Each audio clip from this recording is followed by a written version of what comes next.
ಬೆಂಗಳೂರು ವಿಶ್ವವಿದ್ಯಾಲಯದ ಘಟಿಕೋತ್ಸವದಲ್ಲಿ ಕುವೆಂಪು ಅವರು ಮಾಡಿದ ಭಾಷಣ. ಅದೇ ಘಟಿಕೋತ್ಸವದಲ್ಲಿ ಬೆಂಗಳೂರು ವಿಶ್ವವಿದ್ಯಾಲಯದಿಂದ ನಾನು 1974ರಲ್ಲಿ ಡಿಗ್ರಿಯನ್ನು ಕೂಡ ಪಡೆದಿದ್ದೆ. ಆ ಕಾರ್ಯಕ್ರಮದಲ್ಲಿ ನಾನು ಭಾಗವಹಿಸಿದ್ದೆ. ಕುವೆಂಪು ಅವರ ಮಾತುಗಳನ್ನು ಕೇಳಿಕೊಂಡೆ, ಆದರೆ ಅರ್ಥ ಆಗಲಿಲ್ಲ.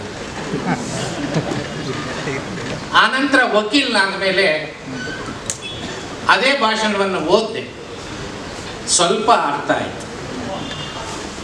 ಈಗ ಬರ್ಗೂರ್ ಅವರು ಬರೆದಿರ್ತಕ್ಕಂಥ ಈ ಕೃತಿಯಲ್ಲಿ ಅದನ್ನು ಎಡಿಟ್ ಮಾಡಿ ಕೊಟ್ಟಿರ್ತಕ್ಕಂಥ ಭಾಷಣನೂ ನಾನು ಓದಿದೆ. ನನಗೆ ಭಾಳ ಚೆನ್ನಾಗಿ ಅರ್ಥ ಆಯಿತು. ಅಷ್ಟು ಮಾತ್ರ ಅಲ್ಲ, ಇವತ್ತಿನ ಸಂದರ್ಭದಲ್ಲಿ ಇದು ಬಹಳ ಮಹತ್ವವಾದಂಥ ಕೃತಿ. ಕುವೆಂಪು ಅವರ ಈ ವಿಚಾರಗಳು ಕತ್ತಲಲ್ಲಿರ್ತಕ್ಕಂಥ ಸಮಾಜಕ್ಕೆ ಬೆಳಕನ್ನು ನೀಡತಕ್ಕಂಥ ಒಂದು ಮಹಾನ್ ಕೃತಿಯನ್ನು ನಾಡೋಜ ಬರ್ಗೂರ್ ಅವರನ್ನು ಕೊಟ್ಟಿದ್ದಾರೆ. ಹಾಗಾಗಿ ನಾನು ಬರ್ಗೂರ್ ಅವರನ್ನು ತುಂಬ ಹೃದಯದಿಂದ ನಾಡಿನ ಜನತೆಯ ಪರವಾಗಿ ನಾನು ಅಭಿನಂದಿಸ್ತೇನೆ. ಇಂಥ ಅನೇಕ ಒಳ್ಳೆಯ ಕೆಲಸಗಳು ಬರ್ಗೂರ್ ಮಾಡಿದ್ದಾರೆ. ಅದಕ್ಕೆ ಎಕ್ಸಾಂಪಲ್ ನಾನೇ. ಮೂಲತಃ ನಾನು ಲಾ ಸ್ಟೂಡೆಂಟ್, ಆದರೆ ನೀನು ಕನ್ನಡದಲ್ಲಿ ಬರೀಬಹುದು ಅಂತ ಆಸಕ್ತಿಯನ್ನು ಹುಟ್ಟಿಸಿದವರು ಬರ್ಗೂರ್. ಅದರ ಪರಿಣಾಮವಾಗಿ ಇವತ್ತಿಗೆ ನಾನು 20ಕ್ಕಿಂತ ಹೆಚ್ಚು ಕನ್ನಡದಲ್ಲಿ ಪುಸ್ತಕಗಳನ್ನು ಬರೆದಿದ್ದೆ. ಇನ್ನು ಜನಪ್ರಕಾಶನ ರಾಜಶೇಖರ ಮೂರ್ತಿ ಅವರ ಪೈಪ್ಲೈನ್ನಲ್ಲಿ ಇನ್ನೂ 4 ಪುಸ್ತಕ ಇದೆ. ಹೀಗೆ ನಾಡೋಜ ಬರ್ಗೂರ್ ಅವರು ನಾಡಿನ ಜನತೆಗೆ ತಮ್ಮ ಸಾಹಿತ್ಯ, ಚಿಂತನೆ, ವಿಮರ್ಶೆ ಈ ರೀತಿ ಅನೇಕ ರೀತಿಯಲ್ಲಿ ನಾಡನ್ನು ಕಟ್ಟುವ ವಿಚಾರದಲ್ಲಿ ಬಹಳ ದೊಡ್ಡ ಕೊಡುಗೆಯನ್ನು ಕೊಟ್ಟಿದ್ದಾರೆ. ನಿಮ್ಮೆಲ್ಲರ ಪರವಾಗಿ ನಾನು ತುಂಬ ಹೃದಯದಿಂದ ಇವತ್ತು ಅಭಿನಂದಿಸ್ತಾ ಇದ್ದೇನೆ ಬರ್ಗೂರ್. ಬರ್ಗೂರ್ ಅವರು ಈ ಕೃತಿಯ ಬಗ್ಗೆ ಜಾಸ್ತಿ ಹೇಳಿಬಿಟ್ಟಿದ್ದಾರೆ. ಇನ್ನು ನಾನು ಜಾಸ್ತಿ ಹೇಳಿದ್ರೆ ನೀವ್ಯಾರು ಪುಸ್ತಕನೇ ಕೊಂಡ್ಕೊಳ್ಳೋದು. ನಾವೇನಿದ್ರು ಕೂಡ ಪುಸ್ತಕದ ಬಗ್ಗೆ ಮಾತಾಡಬೇಕಾದ್ರೆ ಒಂದು ಸೇಲ್ಸ್ ಮ್ಯಾನ್ ಕೆಲಸ ಮಾಡಬೇಕು. ಇದು ಇದೆಯಲ್ಲಪ್ಪ, ಇಲ್ಲಿ ಇಲ್ಲಿದೆ, ಇದೆ, ಏನಿದೆ, ಹಾವಿದೆ, ಏನಾವು ನೋಡ್ರಪ್ಪ, ಇದು ನೋಡಿ, ಆ ರೀತಿ ಸೇಲ್ಸ್ ಮ್ಯಾನ್ ಕೆಲಸ ಮಾಡಬೇಕು ಅಷ್ಟೆ. ಹಾಗಾಗಿ ನಾನು ಹೆಚ್ಚು ಕೃತಿಯ ಬಗ್ಗೆ ನಾನು ಓದಿದ್ದೀನಿ. ಆದರೆ ಕುವೆಂಪುರವರು ಸಂವಿಧಾನನ ರಾಜ್ಯಾಂಗ ಅಂತಕ್ಕಂಥ ಪದ ಬಳಕೆಯಿಂದ ಅನೇಕ ಕಡೆ ಇದನ್ನು ಪ್ರಸ್ತಾಪ ಮಾಡಿದ್ದಾರೆ. ಕುವೆಂಪು ಅವರು ಏನೆಲ್ಲ ಚಿಂತನೆಗಳಿವೆಯೋ ಅವೆಲ್ಲ ಭಾರತದ ರಾಜ್ಯಾಂಗದಲ್ಲಿ ಅಳವಡಿಸಲಾಗಿದೆ ಮತ್ತು ಅಡಕವಾಗಿದೆ ಅನ್ನೋದು ನನ್ನ ನಂಬಿಕೆ. ಆವತ್ತು ಕುವೆಂಪುನವರು ಆ ವಿಚಾರಗಳಿಗೆ ಅದು ರಾಜ್ಯಾಂಗ ಅಂತಕ್ಕಂಥ ಮಹತ್ವದ ವಿಚಾರ ಆಗ್ಬೋದು, ಪ್ರಜಾಪ್ರಭುತ್ವ, ಜಾತ್ಯತೀತ, ಸಾಮಾಜಿಕ ನ್ಯಾಯ, ಕಲ್ಯಾಣ ರಾಜ್ಯ, ಸರ್ವೋದಯ, ಬಹುತ್ವ, ಇಂಥ ಅನೇಕ ವಿಚಾರಗಳ ಬಗ್ಗೆ ಅವರು ಬೆಳಕು ಚೆಲ್ಲಿರ್ತಕ್ಕಂಥದ್ದು ಅವರ ಸಾಹಿತ್ಯದ ಉದ್ದಕ್ಕೂ ನಾವು ಕಾಣಬಹುದು. ಆದರೆ ಇವತ್ತೇನಾಗಿದೆ ಅಂತಂದರೆ ಸಂವಿಧಾನಕ್ಕೆ ಒಂದು ಧಕ್ಕೆ ಬಂದಿದೆ. ಸಂವಿಧಾನದಲ್ಲಿ ಅಡಗಿರ್ತಕ್ಕಂಥ ತತ್ವಗಳಿಗೆ ಧಕ್ಕೆ ಬಂದಿದೆ. ನೀವೆಲ್ಲ ಇತ್ತೀಚೆಗೆ 4-5 ದಿವಸಗಳ ಹಿಂದಿನಿಂದ ನೀವೆಲ್ಲ ಪತ್ರಿಕೆಗಳಲ್ಲಿ ಓದಿದ್ದೀವಿ. ಭಾರತದ ಸಂವಿಧಾನದ ಪೀಠಿಕೆಯಿಂದ ಸಮಾಜವಾದ, ಜಾತ್ಯತೀತ ಅಂತಕ್ಕಂಥ ಪದಗಳನ್ನು ತೆಗೆದುಹಾಕಬೇಕು. ಸ್ನೇಹಿತರೆ, 1973ರಲ್ಲಿ ಕೇಶವಾನಂದ ಭಾರತಿ ಪ್ರಕರಣದಲ್ಲಿ ಭಾರತದ ಸರ್ವೋಚ್ಚ ನ್ಯಾಯಾಲಯದ ಮುಂದೆ whether the preamble of the Indian Constitution is a part of Constitution or not ಅನ್ನೋ ಪ್ರಶ್ನೆ ಬಂದಾಗ ಸರ್ವೋಚ್ಚ ನ್ಯಾಯಾಲಯ ಒಂದು ತೀರ್ಪು ನೀಡುತ್ತೆ. ಕೇಶವಾನಂದ ಭಾರತಿ ಪ್ರಕರಣದಲ್ಲಿ ಭಾರತದ ಸಂವಿಧಾನದ ಪೀಠಿಕೆ ಅನ್ನೋದು ಸಂವಿಧಾನದ ಒಂದು ಭಾಗ. ಸಂವಿಧಾನದ ಯಾವುದೇ ಅನುಚ್ಛೇದವನ್ನು ನಾವು ವ್ಯಾಖ್ಯಾನ ಮಾಡಬೇಕಾದ್ರೆ ಸಂವಿಧಾನ ಪೀಠಿಕೆಯಲ್ಲಿ ತಿಳಿಪಡಿಸಿರ್ತಕ್ಕಂಥ ತತ್ವಗಳ ಆಧಾರದ ಮೇಲೆ ವ್ಯಾಖ್ಯಾನ ಮಾಡಬೇಕು ಅಂತ ಕೇಶವಾನಂದ ಭಾರತಿ ಪ್ರಕರಣದಲ್ಲಿ ಸರ್ವೋಚ್ಚ ನ್ಯಾಯಾಲಯ ತೀರ್ಪು.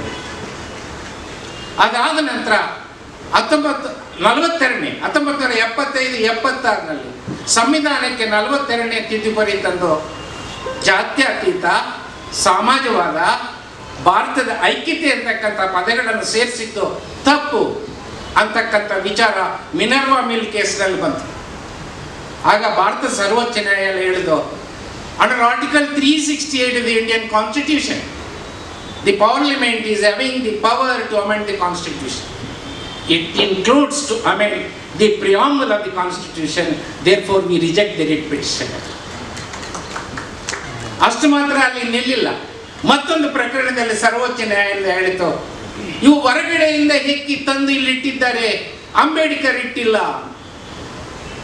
ಆ ಪ್ರಶ್ನೆಗೆ ಸರ್ವೋಚ್ಚ ನ್ಯಾಯಾಲಯ ಅವರೊಂದು ಮಾತು ಹೇಳಿದ್ರು ಇಂಗ್ಲಿಷ್ನಲ್ಲಿ, what is already implicit in the Indian constitution is made explicit by way of amendment to the preamble of the constitution. ಇಷ್ಟೆಲ್ಲ ಆದ ಮೇಲೂ ಕೂಡ ಸುಬ್ರಹ್ಮಣ್ಯ ಸ್ವಾಮಿ ಅಂತ ಒಬ್ಬ ಮಹಾನ್ ಮೇಧಾವಿ ಒಂದು 12 ವರ್ಷಗಳ ಹಿಂದೆ ಸರ್ವೋಚ್ಚ ನ್ಯಾಯಾಲಯದಲ್ಲಿ ಮತ್ತೆ ಇದೇ ರಿಟ್ ಹಾಕಿತ್ತು. ಅಂಥ ಸಂದರ್ಭದಲ್ಲಿ 2024 ನವೆಂಬರ್ನಲ್ಲಿ ಸರ್ವೋಚ್ಚ ನ್ಯಾಯಾಲಯ ತೀರ್ಪು ಕೊಟ್ಟು ಆ ರಿಟ್ಟನ್ನು ವಜಾ ಮಾಡಿ ಸಂವಿಧಾನದಲ್ಲಿ ಸೇರಿಸಿರ್ತಕ್ಕಂಥದ್ದು ಸಂವಿಧಾನದ ಆಶಯಗಳಿಗೆ ಪೂರಕವಾಗಿದೆ. ಅರೆ ಇಷ್ಟೆಲ್ಲ ಆದರೂ ಕೂಡ ಒಂದು ವಾರದಿಂದ ಒಬ್ಬರು ಹೇಳಿಕೆ ಕೊಡ್ತಾರೆ, ಇವನ್ನ ಸಂವಿಧಾನದಿಂದ ತೆಗೀತೀವಿ. ಇದೊಂದು ಎಕ್ಸಾಂಪಲ್ ಮಾತ್ರ ನಿಮ್ಗೆ ಹೇಳಿದ್ದೀನಿ. ಇಂತಹ ಸಂದರ್ಭದಲ್ಲಿ ಭಾರತದ ಸಂವಿಧಾನ ಇದೆ, ಭಾರತದ ಸಂವಿಧಾನದ ಮೂಲ ತತ್ವಗಳಿವೆ. ಇಂತಹ ಒಂದು ಸನ್ನಿವೇಶದಲ್ಲಿ ಇಂತಹ ಒಂದು ಕೃತಿ ನಾಡಿನ ಜನತೆಗೆ, ದೇಶದ ಜನತೆಗೆ ಬೆಳಕನ್ನು ಕೊಡುವಂತಹ ಕೃತಿಯಾಗಿದೆ. ಇದು ಕೇವಲ ಕನ್ನಡಕ್ಕೆ ಮಾತ್ರ ಸೀಮಿತ ಆಗಿದೆ. ಇದು ಇಂಗ್ಲಿಷು ಇತರೆ ಭಾಷೆಗಳಿಗೂ ಕೂಡ ತರ್ಜುಮೆ ಆಗಿ ದೇಶದ ಜನರ ಮುಂದೆ ಪ್ರಚಾರ ಆಗಿದೆ. ಪ್ರತಿಯೊಂದು ಸಂದರ್ಭದಲ್ಲೂ ನಾವು ನೋಡ್ತಾ ಇದ್ದೀವಿ, ಸಂವಿಧಾನದ ಮೂಲ ತತ್ವಗಳನ್ನ ಅಪವ್ಯಾಖ್ಯಾನ ಮಾಡತಕ್ಕಂಥದ್ದು ಹೆಚ್ಚು ಹೆಚ್ಚು ದಿನೇ ದಿನೇ ನಡೀತಾ ಇದೆ. ಪ್ರಜಾಪ್ರಭುತ್ವ ಅಂತಂದ್ರೆ ಕಳೆದ 75 ವರ್ಷಗಳಲ್ಲಿ ಕೇವಲ ಚುನಾವಣೆಗಳಿಗೆ ಸೀಮಿತ ಮಾಡಿದ್ರು. ಆದರೆ ಪ್ರಜಾಪ್ರಭುತ್ವ ಅಂದ್ರೆ ಕೇವಲ ಚುನಾವಣೆ. Democracy under the Indian constitution means and includes political democracy, economic democracy and social democracy.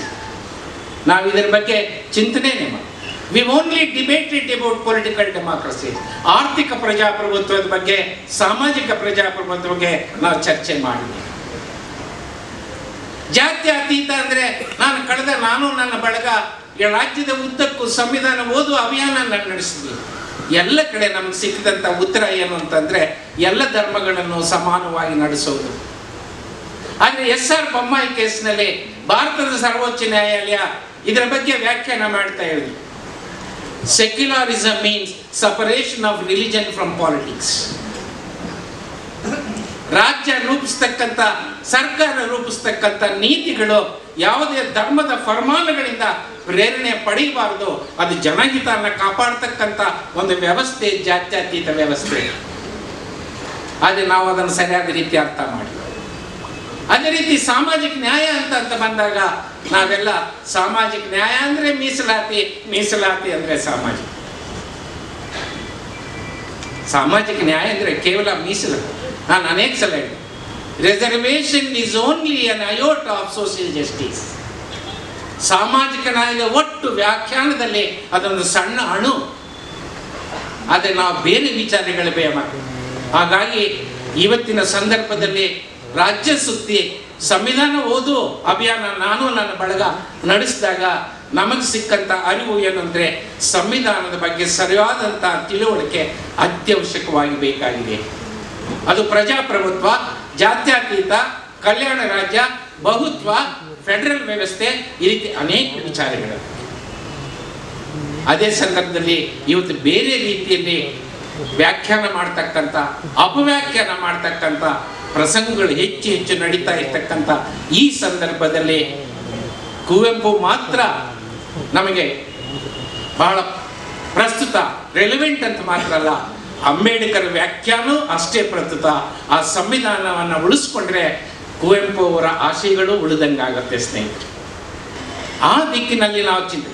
ಹಾಗಾಗಿ ಇವತ್ತು ಬೇಕಾಗಿರೋದು ಸಂವಿಧಾನದ ಸಾಕ್ಷರತೆ. The need of the day is constitutional literacy. ನಮ್ಮೆಲ್ಲ ಲಿಟ್ರಸಿನ ಜಾಸ್ತಿ ಮಾಡಿದ್ವಿ, ಅದೇ ಕಾನ್ಸ್ಟಿಟ್ಯೂಷನಲ್ ಲಿಟ್ರಸಿ ಬಗ್ಗೆ ನಾವು ಹಿಂದೆ ಉಳಿದ್ವಿ. ಈ ಕಾನ್ಸ್ಟಿಟ್ಯೂಷನ್ ಲಿಟ್ರನ್ನು ಹೆಚ್ಚಿಸಬೇಕಾಗಿರ್ತಕ್ಕ ನಮ್ಮನ್ನ ಸ್ನೇಹಿತರೆಲ್ಲ ನಾವು ಬೇರೆ ಬೇರೆ ರಾಜ್ಯದ ಕಡೆ ಎಲ್ಲ ಕಡೆ ಇತ್ತೀಚೆಗೆ ಒಂದು ವಾರದಿಂದ ನಾವು ಶಿವಮೊಗ್ಗದಲ್ಲಿ ಮಾಡಿದ್ವಿ. ಅವಾಗೆಲ್ಲ ನಮಗೆ ಗೊತ್ತಿದ್ದೇನೆ, ಸರ್ ಈ ಪಾಠ ನೀವು ಮಾಡಿದ್ದು MLA-ಗಳಿಗೆ ಬೇಕು ಸರ್, MP-ಗಳಿಗೆ ಬೇಕು ಸರ್ ಅಂತಂತಂದ್ರೆ. ಈ ರಾಜ್ಯದ MP-ಗಳಿಗೆ ಮಾತ್ರ ಅಲ್ಲ, ದೇಶದ MP-ಗಳಿಗೆ, ದೇಶದ ಎಲ್ಲ ರಾಜ್ಯದ MLA-ಗಳಿಗೆ, ಎಲ್ಲ ಜನಪ್ರತಿನಿಧಿಗಳಿಗೆ, ತಾಲೂಕಾ, ಜಿಲ್ಲಾ, ಗ್ರಾಮ ಪಂಚಾಯಿತಿ ಚುನಾಯಿತ ಪ್ರತಿನಿಧಿಗಳಿಗೆ ಇದು ಅತ್ಯವಶ್ಯಕವಾಗಿ ಈ ಸಂವಿಧಾನ ಸಾಕ್ಷರತೆ ಬೇಕಾಗಿದೆ. ಸುಮಾರು 5 ಲಕ್ಷ ಸರ್ಕಾರಿ ನೌಕರರಿದ್ದಾರೆ. ಯಾರು ಹೇಳ್ತಾ ಇದ್ದಾರೆ ಅವ್ರಿಗೆ ಸಂವಿಧಾನ ಸಾಕ್ಷರತೆಯನ್ನ? ಅವ್ರಿಗೆ ಬೇಕಾಗಿದೆ. 2 ಕೋಟಿಗೆ ಹೆಚ್ಚು ಯುವಕರು ಇವತ್ತು ವಿದ್ಯಾರ್ಥಿಗಳಾಗಿ ಕಾಲೇಜಿನಲ್ಲಿ ಶಿಕ್ಷಣ ಪಡೀತಾ ಇದ್ದಾರೆ. ಅವ್ರಿಗೆ ನಾವು ಸಂವಿಧಾನದ ಸಾಕ್ಷರತೆಯನ್ನು ತಿಳಿಸ್ತಾ ಇದ್ದೀವಿ. ನಮ್ಮಂತ ಜನಸಾಮಾನ್ಯರಿಗೆ ಸಂವಿಧಾನ ಸಾಕ್ಷರತೆ ಬೇಡವಾ? ಈ ಎಲ್ಲ ಹಿನ್ನೆಲೆಯಲ್ಲಿ ಸರ್ಕಾರಕ್ಕೊಂದು ಜವಾಬ್ದಾರಿ ಇದೆ. ಅದು ಸಿದ್ದರಾಮಯ್ಯನವರಂತಹ ಸರ್ಕಾರಕ್ಕೆ ಅತಿ ಹೆಚ್ಚು ಜವಾಬ್ದಾರಿ. ಅದು ಸಂವಿಧಾನದ ಪರವಾದಂಥ ಆಡಳಿತವನ್ನು ನೀಡ್ತಾ ಇದ್ದಾರೆ. ಸಂವಿಧಾನದ ಪರವಾದಂಥ ಧ್ವನಿ ನಿರಂತರವಾಗಿ ಎತ್ತಿದ್ದಾರೆ. ಅಂಥ ಸಂದರ್ಭದಲ್ಲಿ ನಾನು ಮಾನ್ಯ ಸಿದ್ದರಾಮಯ್ಯನವರಲ್ಲಿ ಮನವಿ ಮಾಡೋದು, ಈ ಸಂವಿಧಾನದ ಸಾಕ್ಷರತೆಯನ್ನು ಎಲ್ಲ ಜನವಿಭಾಗಗಳಿಗೆ ತಲುಪಿಸುವಂಥ ಕಾರ್ಯಕ್ಕೆ ನೀವೊಂದು ಸಂಸ್ಥೆಯನ್ನು ಹುಟ್ಟಾಕಬೇಕು ಸರ್. ಆ ಮುಖಾಂತರ ಎಲ್ಲ ಜನರನ್ನು ತಲುಪೋದಕ್ಕೆ ಸಾಧ್ಯ ಆಗಬೇಕು.